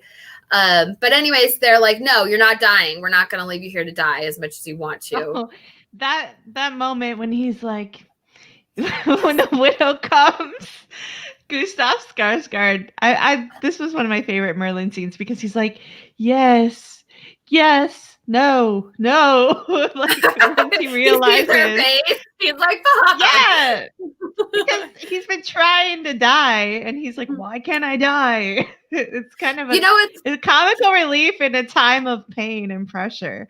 And he's never seen the widow's face too, which I think is so funny. He's never seen her before, and then lo and behold, it's freaking Morgana, and she's been talking so much crap to him the whole time he's been there. She's just like, "No, you're stupid, whatever." And he knows, like, yeah, they're I on the rewatch next time I'm gonna pay more attention to the ness between the ness between Merlin and Morgana, because I'm sure it's even funnier once you've seen this scene and go back and say it. Mm-hmm. So yeah, so they get him and they're like, all right, we got to get out of here. We got to get out of Dodge. Let's go up. We're going to get out of town. We're going to go over to the bridge. And what a beautiful scene, bridge. I wonder where this was shot. We should look that up, because or if it was just, CGI. Definitely her falling into it was, but it seems like a fun scene to shoot, because you get to see her dropping. So they filmed it from a lot of different angles and then put it in there. But it's a cool scene because you get to see her actually dangling, and how they did the different angle effects was nice, because she's actually dangling in the wind and moving like she's in the wind. So the special effects. It'd be terrifying to have to like shoot that over and over again. I think Tom Wheeler actually has a video of that day of them shooting on his Instagram page. So if you guys want to go check that out, Thomas Wheeler Official. We'll try to put it in everything cursed if we remember. Yeah, I'll try and find it.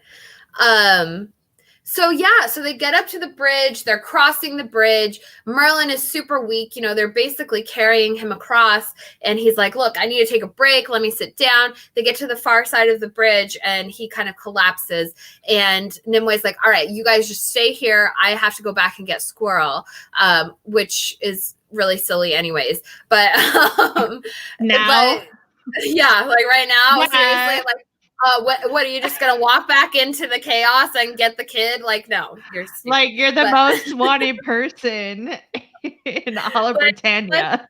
Yeah, I think Squirrel's gonna have to figure it out on his own this one time. But so they turn around, and who's standing on the other side of the bridge but Sister Iris? And neither of them have seen her since the Abbey. Even though she's been creeping around, she's infiltrated herself into the Fae. Nobody's seen her since they were back at the Abbey. So they're both like, what are you doing here? She's standing there with her bow, and she just lets go, and she shoots Nimue. She shoots her twice.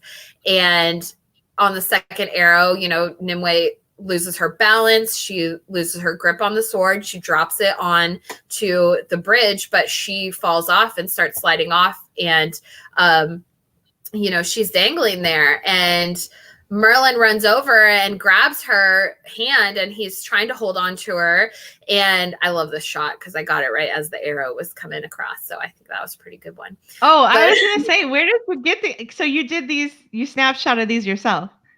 Yeah, I took some screenshots. Because I've never seen some of these photos, because we, obviously being such big fans, we see a lot of photos, and some of these I've never seen.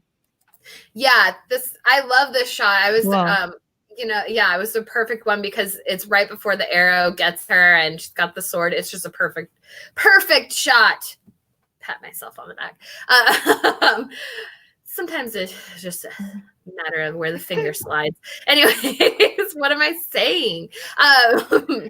So Merlin is dangling, hanging on to her, and it's super tragic. Like Lee just said in the chat, when he's like Nimue, wow. And she's like, Father. It's like, like my heart ripped out of my chest. I mean, it was tragic. And killing their hands it. Gustav's killing it. His acting is just amazing, and all he does ever since Floki, he stole the heart of millions. So all the scars, they're all just everywhere and doing their thing. So they are the most successful. Yeah, Nimue actually. Yeah. Oh, I'm sorry. No, go ahead.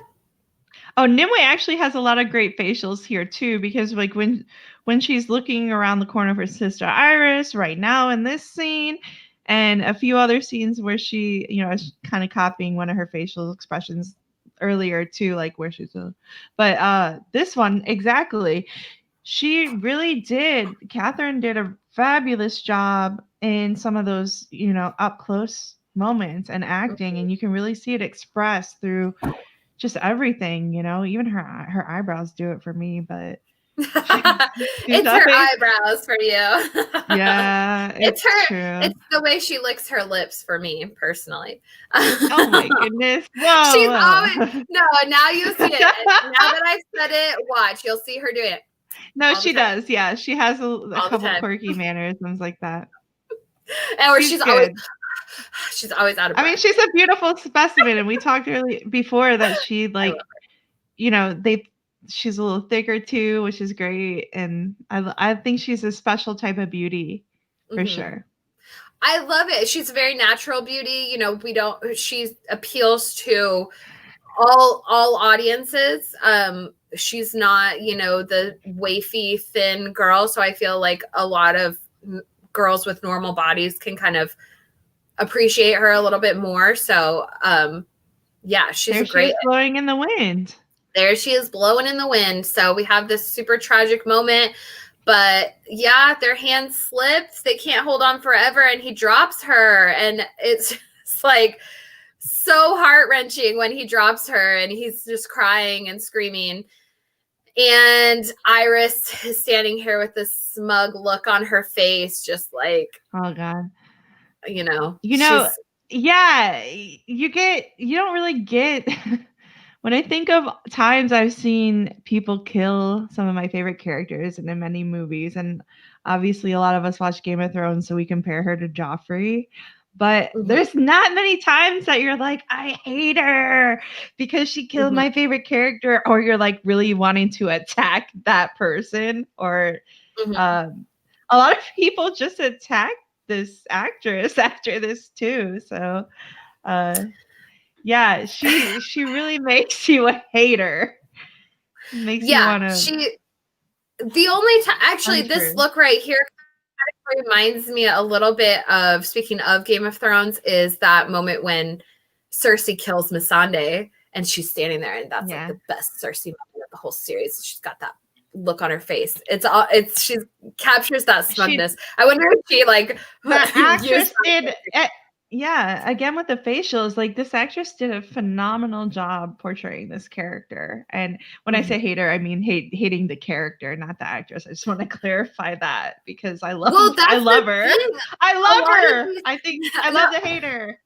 Yeah, and a lot of these actors actually appreciate it. Like when we're like, I hate you, because that means they did their job well. If we hate them with a fiery passion, that means they convinced us to, So Sister Definitely. Iris is not cool. She's super smug in that moment. And until Merlin, he sees the sword is laying there, and he's like, all right, I have to do this. This is my moment. He grabs the sword immediately. Immediately the thunder starts sounding, because Iris is about to redo her bow. She's reaching for another arrow. The thunder happens, and she's like, what's happening?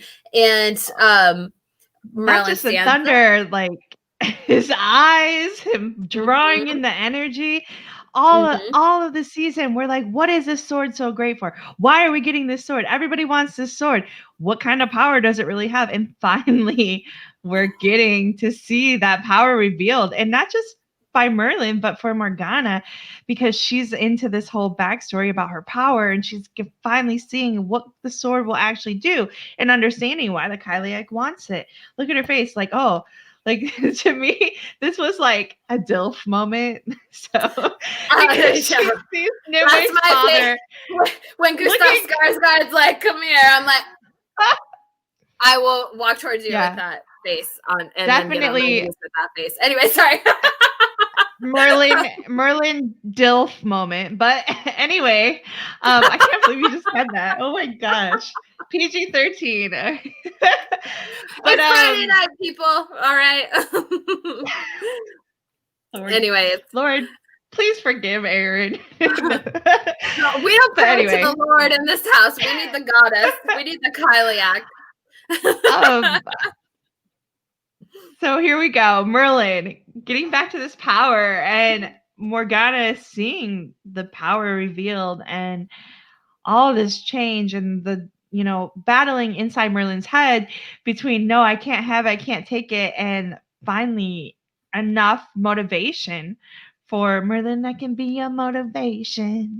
But anyway, Nimue's his motivation, like as we see, and it's just, it blows me out of the water, this scene. And it's what we've been waiting for. And we finally got it. Now we just want more. We need season 2.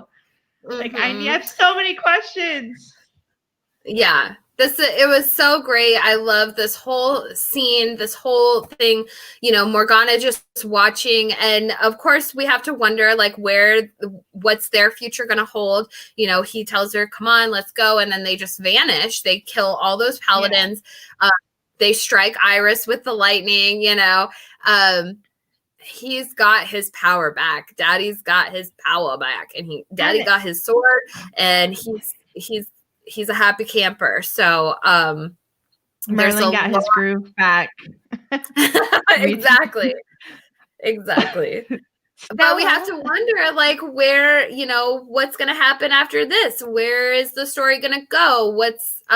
Where did he and Morgana go? What power does Morgana even have now? Like, does she need training, or does she innately have this power? Obviously a good teacher for her would be Merlin. And we see that a lot throughout Arthurian lore, with them having like a student teacher dynamic. But usually Nimue is kind of like a wrench in that. Like the three of them have or a love interest, or she's his love interest. But yeah, they just have like a power struggle between the three of them.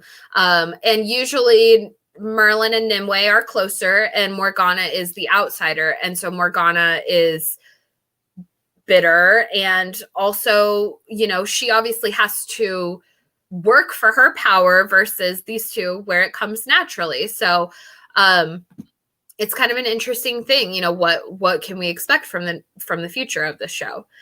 And of course, we know that we're left on a cliffhanger with our queen, with Nimue. We don't know what happened. Let me say back to Merlin, though, because Merlin just, when the red paladins come, he just slays through them like it's nothing, like they're ants. He's just like left, right, this, that, and there's like 6 or 7 of them and gone. So you really see the power unleashing, not just from the lightning bolts and with his magic, and he got his magic back. The sacrifice he's making to get his magic back. It's kind of a lot going on. Definitely. That's another one of the sacrifices. I mean, that was the title of the episode, and a total theme throughout the episode. Everyone's making sacrifices in order to get to where they need to be. And it's painful for a lot of them. It's like the widow warned Merlin, you're going to have agony if you proceed down this path. You're going to suffer, and you're going to have agony like you don't even know. And this is what that is. This was the price, losing Nimue, her falling. I wonder if that was the old widow or the new widow. I mean, I don't think Morgana is going to let that happen. I don't, or well, it obviously just didn't happen, but I don't think like, Morgana, I think Morgana has different intentions than the old widow, Well, so maybe it was not because Morgana doesn't even know about the shadow. Like, see, I don't she think. doesn't know anything about that yet, the Shadow Lords or anything. She's got Well, to learn. that's a question. Well, she knows of the Shadow Lords, but like they don't, she doesn't know them or anything like that. So yeah, that's gonna be an interesting thing to see, because also Merlin is the enemy. He's basically an outcast of the Shadow Lord. So it's not like he's going to be like, hey, this is my new buddy, the new widow. Like, this is going to be really weird.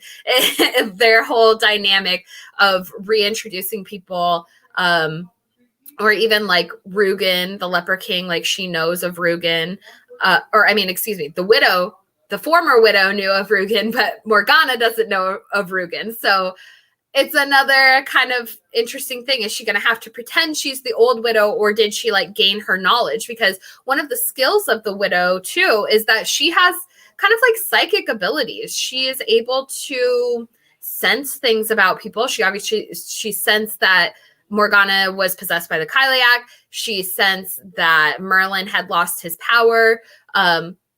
So we don't know if Morgana obtained those abilities as well, and how it will affect her, or what knowledge she gained, or like, yeah, if she has the ability of kind of like psychic knowledge, does that mean she obtained like the memories and knowledge of the former widow, or is she kind of starting from scratch? So I don't know. It's a lot. Yeah. So the chat's talking about how either Merlin or Morgana is going to bring Nimue back, or she or Rugen, the Leper King. Where are we going to go from here? And that is the big question. And another thought kind of crossed my mind with that is maybe, what if Nimue is the Lady of the Lake, and she's stuck inside the lake, and she might get brought back to like, move things around, kind of like the Kyliak can't leave her cave. So maybe That's Nimue can do the same sort of power, or she's going to be manifested in that lake or waterfall, and that's where she's going to be doing her manipulations and her playing chess with the pieces on the board. And maybe this will become Merlin's story, because they are talking about giving Gustav Skarsgård another like a Merlin show. That's kind of been on. I've seen a lot of stuff online about that. There's nothing confirmed or anything, but what if they did that? What if they just took this and kind of switched the storyline to from what we know? I think people like Merlin a lot. I think people love Gustav Skarsgård a lot, but I know that Catherine Langford has such a huge fandom. It would be kind of an interesting idea to see them split it up. Another idea that I did. She goes to Avalon, like she's in the lake, like she gets stuck. Yeah, or we would love like all of us bookies and like the old school lorists would love that. Well, what if you think about the fact that what if like Merlin has to give up the sword again in order to resurrect Nimue or bring her back, or like what if she's trapped down there? The life force. Would he do that now that he's gotten the sword back? Now he's got his power back. Like, we know he has an addictive personality. So it's an interesting thing to ponder, like how the future of this will go. And, there's also old lore that we can tie into it. Like, one of the things I had been considering with the widow saying, you're going to know this, this unimaginable agony and suffering. In some tales, like Nimue literally locks Merlin into a cave and holds him there. And I don't know if you guys have watched my video on Nimue's visions, but, we do see in her visions, there's someone trapped in the way that Nimue can control the vines by the hidden, and like the one paladin she had trapped and wrapped up in the vines. it really looks like that in those flash scenes that we get of Nimue's visions. So if you guys haven't actually watched that, go watch my video on Nimue's visions, because there's some really crazy stuff that we see, and it just comes in like really quick flashes on the show. But when you pause it and look at those, it tells a lot. So I Also do extremely wonder. cool because they're using those visions and scenes, that we got in the beginning of the show. Finally, we're seeing it play out here at the end, and they reuse the visions, which Totally. I like, same scene, starting and ending. The cycle of birth, born in the dawn to pass in the twilight, rebirth. We're getting a lot of that vision, and especially with Gawain and leading up to all this rebirth symbolism. Absolutely. So yeah, so then our final scene that happens, we see Nimue's obviously drifting off into the deep, and simultaneously our angel is rising. So Sister Iris is masked by the Trinity Guard and becomes by killing the wolf blood witch, God sent them, a new avenging angel. So there she is. She's the newest member of the Trinity Guard. And we see, in contrast, kind of flashing back and forth to Nimue drowning in the water. Beautiful shot. Beautiful shot. Absolutely beautiful. Definitely. So yeah, that's where we're kind of left at the end of season 1. The book has a little bit of a different ending. And so we'll go ahead. We're going to spoil that for the people who've stayed here for long enough. Nimue's not dead. Okay. She's alive. In the book, she washes up on a beach and she's barely breathing. She's still punctured by her arrows, and she is alive, and she's rescued by the leper army. You guys remember Rugen, the leper king, that really gross guy? Yeah, go watch my video, Nimue's Visions. It'll really break a lot of it down for you and kind of go into that. But yeah, so Nimue's being taken in by the lepers. So that's what we can expect. You're spoiling all my tinfoil. Oh no, I'm sorry. That's all What's right. your tinfoil? No, Talk it's about okay. it. Well, Talk it's just about it. I've been talking about it like the whole season, and all of the maybe she does this and maybe she does that. But it's still fun to trail with these ideas, and especially because everyone here is a fan, and let's just have fun. Let's get into it. We're already way deep in Curse, so let's just get deeper. We're deep as Nimue in the water, in the lake. We're underground, people. This is the underground. We're like the and now you are all members. Yeah, thank you guys so much for being here and listening to us and coming to the chat every week and enjoying Cursed with us, because of course, we need you guys to talk to about it as well. Let's shout out real quick to everyone who's left. Benjamin joined, Lay, Jake Cruz, Bev Davis, Linda R. I know she was here, Santavia, CC Casey, Katrin, she showed up. Thank you for coming. Moni G. Katrin is my patron. We got to do a patron call out. Katrin is my patron. Thank you. You're awesome. I love you. Peter Griffin, Classic Rock Cafe. I know Steffi's was here. Danny G. Alan, Cookie Monster. He's probably still hanging around. He's one of my really good friends. We've become really good friends since COVID-19, hanging out and doing late night Discords. But yeah, and Bev again, she's becoming one of my new good friends because of everything Cursed. Yeah, thanks, Bev. You're awesome. We're happy to have met you and have you in our group, and just full of awesome information. What are you saying about Isolde, though, Bev? What was that? Thanks, everyone. I love Isolde. As we're coming to the final, and I guess the final goodbye, at least for the episode coverage, until Curse is renewed. We do have some news about covering Britannia, but Britannica. But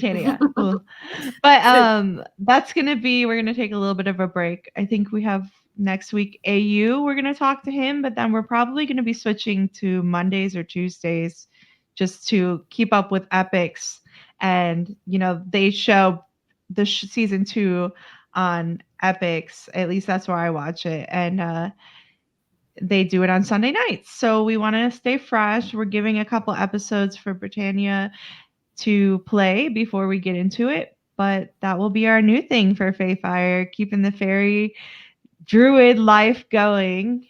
Mm-hmm.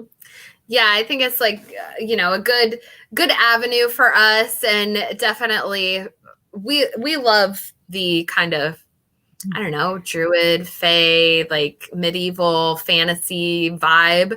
That's kind of our jam. So yeah, that's what we're going for. And, Britannia, I don't know if you guys have watched Britannia, but it's excellent. It's about the Roman invasion of Britain, and it's got druids, it's got like sorceresses and, Romans and war, and it's very well made. It's just very well made. Season 2. It's fabulous. Yeah. I love it. It's, we love Cursed, but also we're not young adults. We're adults. I don't want to say old adults because we're not that old, but no, we're just regular adults. So we love Cursed, but it is a young adult show, and Britannia is an adult show. So it's kind of a fun. They say the F word. Yeah. I don't know if they don't say the F word on Cursed at all, but they do say the SH. No, definitely not. And there's nudity and there's adult content. There's a lot. Yeah, it's an adult show for sure. Yeah. And this fun. Is a teen show, I'd say. Like a lot of the people I know that watch it are like my friends' kids. I'm like, you watch Cursed? I know. I'm like, they're 17-year-olds. I think your kids would like this show. I'm like, yeah, because I really do. But no, I am into young adult things. I always have been. My best friend loves to make fun of me for it. She's always like, why are you such a dork? But I love Buffy and like all that kind of stuff. So I have an appreciation for it because it can bring young people into the genre, and they might not even know, what kind of knowledge they're gaining or like tucking away in their pocket until when you're 30 years old like me and you start reading other stories and you're like, wait a second, I remember reading things like this when I was a kid or a teenager, or you accumulate that knowledge and then you can apply it later and you realize you're a lot smarter than you thought you were. So 100%. I love that you said that one. Yeah. I mean, I'm not it's a true. genius, You have to teach things to kids, and that's why they have a lot of adaptations, even for like children. They have just famous novels and things. Like I love the 7 Habits of Highly Effective People, and there's also a kid version that is friendly to read and get along with. So I practice my adult version, and then I have the kid practicing the kid version. And same with fantasy or with even Arthurian lore. Like it can, it goes all the way from kids versions all the way up to very adult themes and that kind of thing. And I do think Britannia kind of falls into the Arthurian genre. There's not overt like King Arthur or, Merlin or anything like that. However, there are definite like nods to it. There are definite like connections to it, themes from it. I mean, even in that last episode, that was the sword of power. Like, I don't care who you are. That was the freaking sword of power in episode 2, season 2, episode 2, sword of power, bitches. Anyways. Peter Griffin also said Carnival Row starts season 2 again. We will be covering that too. Because we love obviously the Fayfire Underground has to, like, it applies to Carnival Row. So we are, again, thank you for helping to build the channel. I mean, it's Erin's channel. Fayfire does most of the work. I just show up. I'm like, I'll be the Morgana for this. I'll give you the sword. No, you know what? Like, I couldn't do it without Mandy. Otherwise, I'd just be sitting here. Thanks. Well, I probably wouldn't be sitting here talking to you guys. So I need her so that I don't feel like a crazy person. Yeah. But no, like I love working on this channel. I love having, fun with you guys. And, I know so many of you from the community, but I'm making so many new followers, I guess subscribers. I don't know what people call them. I feel so weird saying things like that, but friends. yeah, wait, friends. All Fae are brothers. All Fae are brothers. That's right. So the brothers and sisters, my children So of for my the channel. Fae Underground. Mm-hmm. Yeah. So I do appreciate you all, and for you guys coming to the chats and watching my videos and subscribing to my channel and sharing them and all that good stuff. And, just listening to me ramble on, because I have a lot of fun making these videos and like loving these channels and shows and books and literature and all this fun stuff to share with you guys. So I'm glad that you guys are here for it. Oh, Isolde was sent to the leper colony. Interesting. What book was that? I like it. Well, anyway, let's close out. It's been 2 hours. Squirrel. Yeah, we've been on for 2 hours. Thank you all for being here. We'll be on next week. We're going to be talking about the Grail. I can't roll my R's that well, but the Holy Grail. I was trying to do it like Tim. There are some who call Tim. Anyway, we're going to be talking about the Holy Grail, a few different stories that go into it. The Holy Grail is a huge factor that it could be a couple of discussions. We're choosing whoops, did I cut out for a sec? We are just going over a few stories that fit into that. As I was talking about Percival, which is kind of your OG Grail story. But you got to come next week to get that. Yeah, we're going to talk about that, a couple of other works, and we're going to be chatting with A.U. Packmule, and he's a great guy. He's the father of the realm, so is always fun to chat with. So it should be a really good time. And thank you all so much for being here. And leave any questions or comments in the comments below. But otherwise, we will see you next week. Thank you all so much. And we are born in the dawn to pass in the twilight. Bye, guys. Blah, blah, blah.